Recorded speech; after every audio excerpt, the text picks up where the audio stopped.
Hello everyone, welcome to my channel Bold and Beautiful today. Ridge suggests Brooke. Is the ring on Taylor's finger meaningless after Nick? After Nick Marone makes his own proposal, Ridge Forrester might ask Brooke Logan to marry him. Let's talk about all the impending romantic developments since that ring on Taylor Hayes' finger might not mean anything in the end. Now that he and Brooke are in Italy, Nick is organizing a spectacular marriage proposal on a unique boat excursion. Naturally, B&B spoilers indicate that Nick's intentions will fail miserably. The boat trip will be a complete disaster, but it's unlikely that Brooke will accept Nick's proposal of marriage anyhow. It appears like a boat malfunction will dump Brooke into the water, putting her in danger of drowning until Ridge rescues her.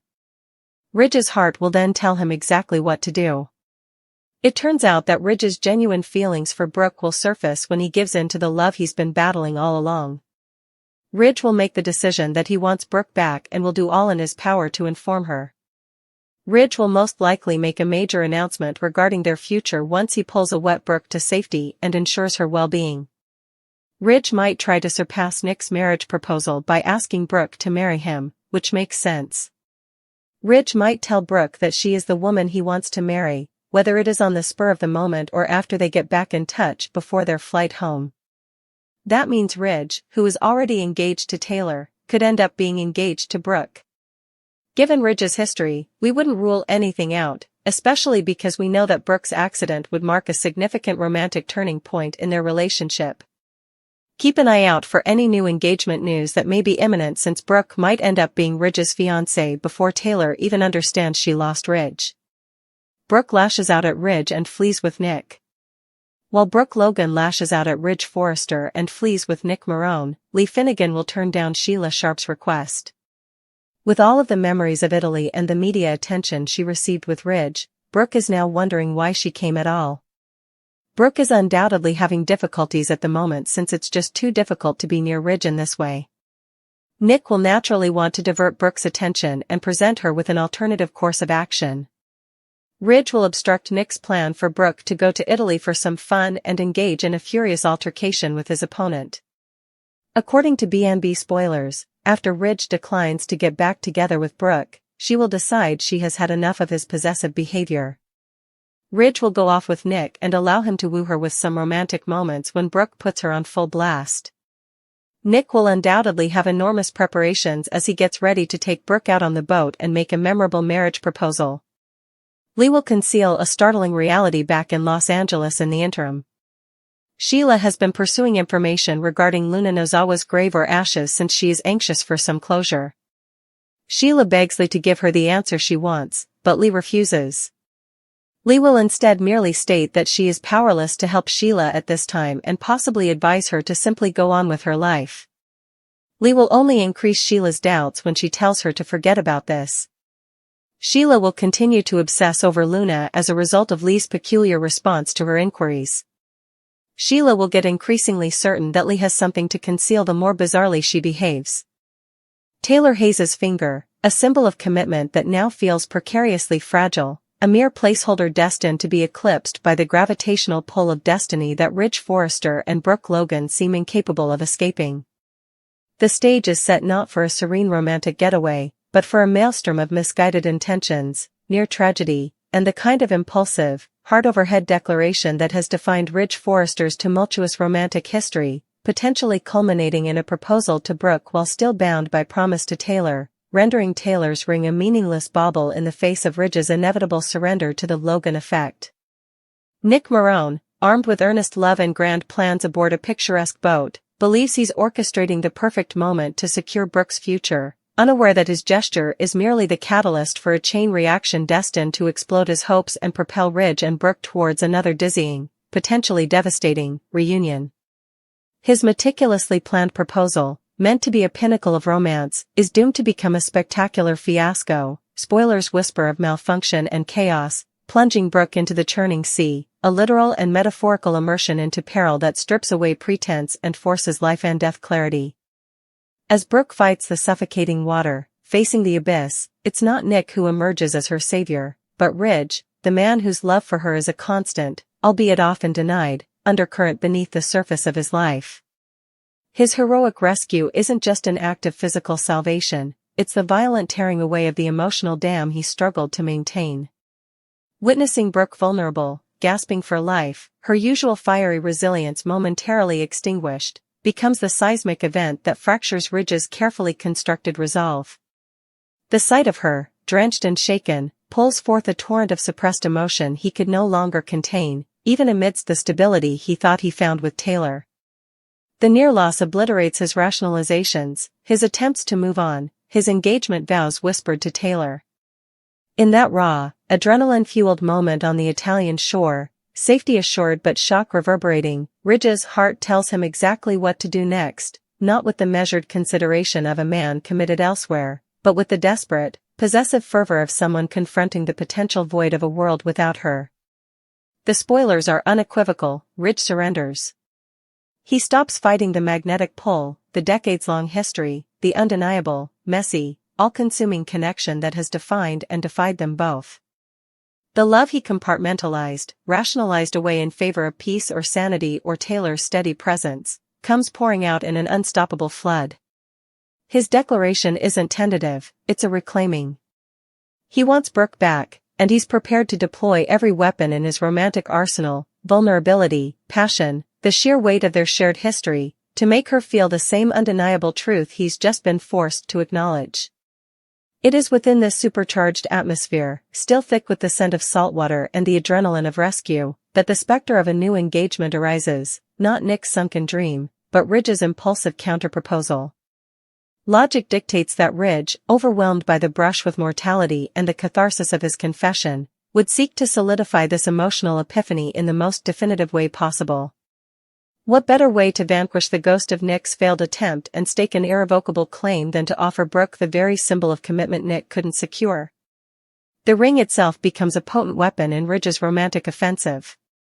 He might drop to one knee right there on the damp sand, the Mediterranean sunset painting the sky in hues of passion, declaring their near loss as proof positive of their indestructible bond, their unavoidable destiny. Or perhaps, as the shock subsides and they reconnect more deeply during the hushed intimacy of their journey home, the conviction solidifies, leading him to propose mid-flight or upon their return, assuring Brooke she is, and always has been, the only woman he truly wants to marry. The how is almost irrelevant, the why is rooted in the intense, reactive emotion of the moment and Ridge's lifelong pattern of acting on powerful feelings first and dealing with the fallout later. And herein lies the breathtaking audacity, the quintessential Ridge Forrester maneuver that makes soap opera history. This potential proposal to Brooke occurs while the engagement ring he placed on Taylor Hayes's finger still gleams, a stark symbol of a commitment rendered instantly hollow. The ring Taylor wears, likely chosen with care and offered with promises of a calmer, more stable future, becomes a tragic artifact of misplaced hope. Ridge's track record, a decades-long tapestry woven with threads of waffling, flip-flopping, and emotional whiplash inflicted upon both Brooke and Taylor, makes this scenario terrifyingly plausible. His history screams that intense moments, especially those involving Brooke in peril or profound emotional vulnerability, override any prior promises or logical considerations. The spoilers explicitly frame Brooke's accident as a huge romantic turning point, precisely the kind of catalyst that historically triggers Ridge's most dramatic pivots back towards her. The cruelest twist for Taylor is the silence of her betrayal. While she remains blissfully unaware, perhaps tending to patience or planning a wedding she believes is secure, Ridge could very well be slipping a new ring onto Brooke's finger, whispering fresh promises that invalidate the ones he made to her. Brooke could ascend to the status of Ridge's new fiancée before Taylor has even registered the chill wind of change, before she senses the tectonic plates of Ridge's affection shifting catastrophically beneath her feet once more. The ring on Taylor's finger, in this unfolding drama, signifies nothing but the fragility of promises made in Ridge Forrester's world, a world perpetually destabilized by the enduring, chaotic, and utterly inescapable force of his connection to Brooke Logan. It's a glittering reminder that for Taylor, stability was always an illusion when Brooke is in the picture, and Ridge's heart, despite his best intentions, remains a stormy sea where only Brooke can truly navigate. The question now isn't just will Ridge propose, but whether this impulsive ring, offered in the wake of trauma and triumph, will hold any more lasting meaning than the one it so callously replaces, or if it's merely the next glittering token in their endless, destructive dance. The ring on Taylor's finger isn't just threatened, its meaning is actively being drained, siphoned away by the gravitational pull of a bridge reunion forged in saltwater and surrender, leaving Taylor holding nothing but the cold, empty symbol of a love that proved, once again, to be secondary. Brooke Logan and Ridge Forrester had curdled into a suffocating fog of regret and heartache. Brooke, swept initially onto this whirlwind promotional tour for Forrester Creations' La Dolce Vita collection on a wave of bittersweet memories intrinsically woven with the very fabric of Ridge, of their passionate history amidst these ancient stones and rolling vineyards, now found herself gasping for air, questioning the fundamental sanity of her decision to come. Each shared glance orchestrated for the cameras, each accidental brush of his hand against hers as they navigated crowded piazzas, each forced smile over candlelit dinners meant to evoke their legendary romance, was a fresh lash against her already raw heart. The media narrative painted a picture of rekindled magic. Ridge and Brooke, together again in the land of love, screamed the headlines, blissfully ignorant, or perhaps deliberately cruel, to the churning turmoil beneath the surface glamour. Being thrust into this intimate proximity with Ridge, the man whose love had defined so much of her life, the man who had shattered her trust yet again by refusing to reunite, was an exquisite torture. It wasn't the passionate arguments of old, it was the unbearable weight of his unresolved presence, a constant, aching reminder of what was lost, what he wouldn't fight to reclaim, yet seemingly couldn't fully let her walk away from. She felt adrift, a beautiful mannequin playing a part in Ridge's world, her own desires and pain rendered invisible, her spirit wilting under the relentless Tuscan sun and the crushing pressure of pretending. Enter Nick Marone, a tempest of determined charm arriving like a cooling, albeit potentially disruptive, breeze. He hadn't come to Italy merely for fashion, he'd come for Brooke. Observing her quiet anguish, the strain behind her dazzling smile for the cameras, Nick recognized the prison of her situation. He saw Ridge's subtle possessiveness, the guiding hand a fraction too long on her back, the sharp look directed at anyone who lingered near her too long, juxtaposed cruelly with his adamant refusal to offer her the commitment she desperately craved. To Nick, this was Ridge at his most unforgivable, wanting Brooke within his orbit, controlling her narrative, basking in the reflected glow of their history for business and ego, yet denying her the love and security she deserved. Nick, fueled by his enduring love for Brooke and a simmering resentment towards Ridge, positioned himself as her lifeline, her escape pod from this emotional purgatory. He spoke not of duty or legacy, but of her. He reminded her of her vibrancy, her right to happiness unburdened by Ridge's capricious heart. With persuasive intensity, he painted pictures of carefree adventure beyond the stifling confines of the Forrester campaign, spontaneous drives through the Chianti Hills, lazy afternoons on hidden beaches, rediscovering the joy Italy could offer when not filtered through the lens of her painful past with Ridge. He pushed her gently but firmly. Why are you punishing yourself, Brooke? Let go. Come with me. Let me show you how good living can feel again, away from all this museum of your heartbreak. His words were a siren song to her battered spirit, promising liberation from the exquisite agony of Ridge's nearness.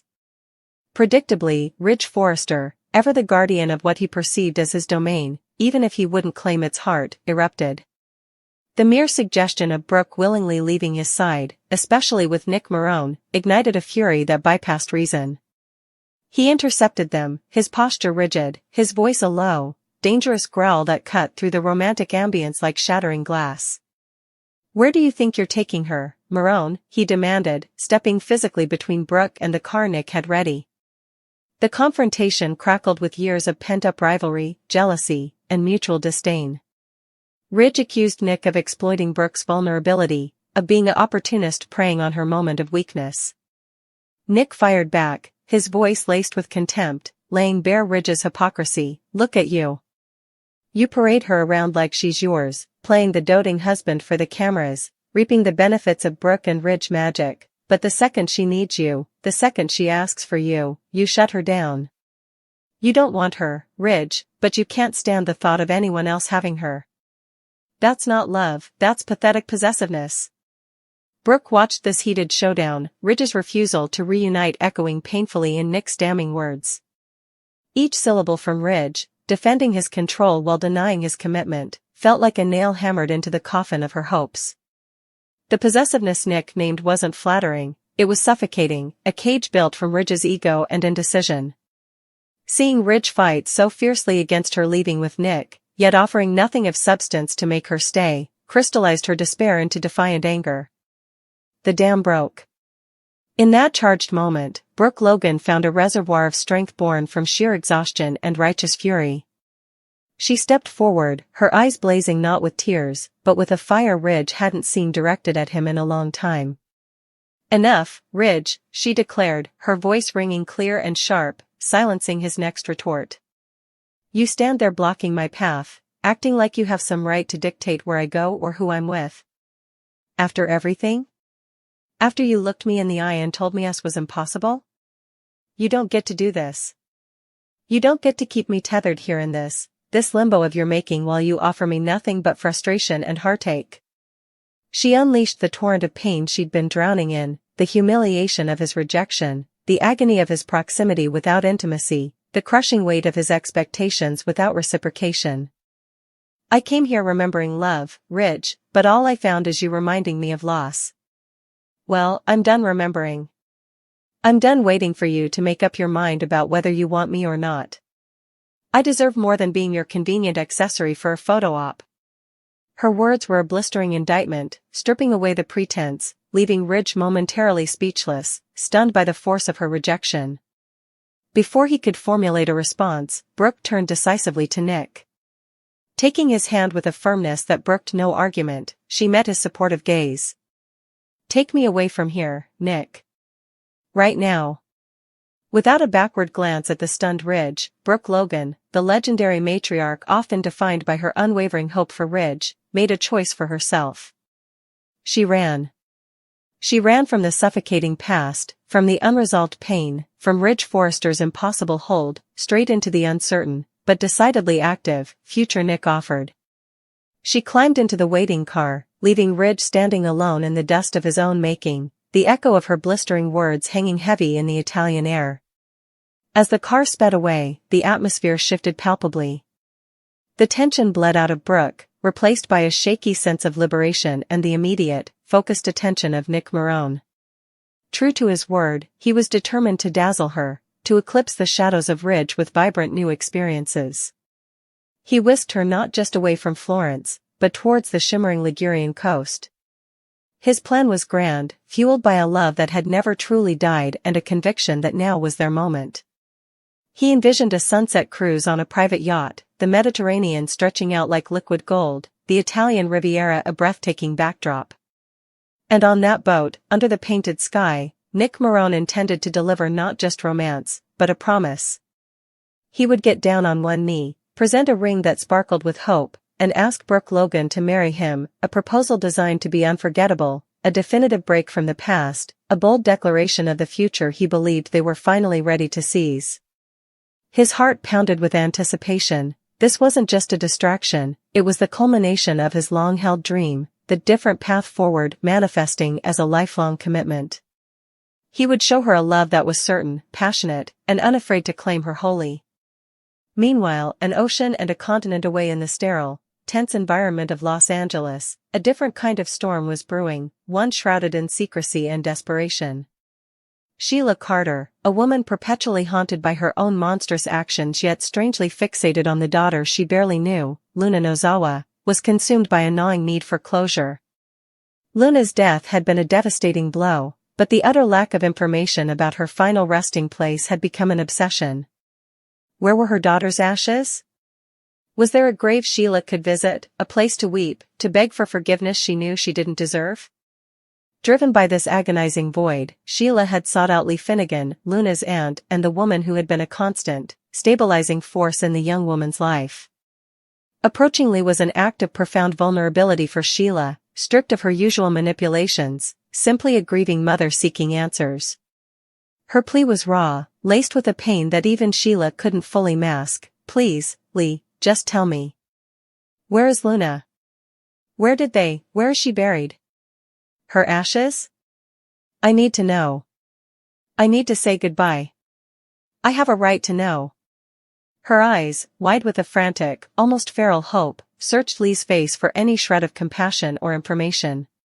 Lee Finnegan, however, stood as an immovable wall of cold resolve. Her expression, usually one of calm competence, hardened into impenetrable ice at Sheila's entreaty. There was no flicker of sympathy, only a profound, chilling disdain. "Sheila," Lee stated, her voice clipped and devoid of any warmth, cutting through Sheila's emotional outburst like a scalpel. "There is nothing for you here. Nothing I can tell you, nothing I can give you." She delivered the rejection with clinical precision. "Luna is gone. That chapter is closed. My advice, my only advice, is for you to accept that. Move on. Focus on your own life and leave the memory of Luna in peace. She deserves that much." Lee's words weren't just a denial, they were a dismissal, a command to vanish. She offered no explanation, no shred of detail, just an absolute refusal shrouded in a directive to forget. To Sheila, whose entire being was screaming for connection to the daughter she'd destroyed, this wasn't just unhelpful, it was inhuman. The sheer coldness, the absolute lack of any expected bureaucratic detail or even feigned regret, struck Sheila as profoundly unnatural. Why such an abrupt, emotionless shutdown? Why the insistence on moving on when a simple, factual answer about ashes or a cemetery plot should have been straightforward, even if delivered coldly? Lee's bizarre, overly defensive reaction acted like kerosene on the smoldering embers of Sheila's paranoia. Instead of quenching her need, it ignited a blazing inferno of suspicion. The weirder Lee acted, the more evasive and coldly dismissive she became, the more convinced Sheila became that something was deeply, dangerously wrong.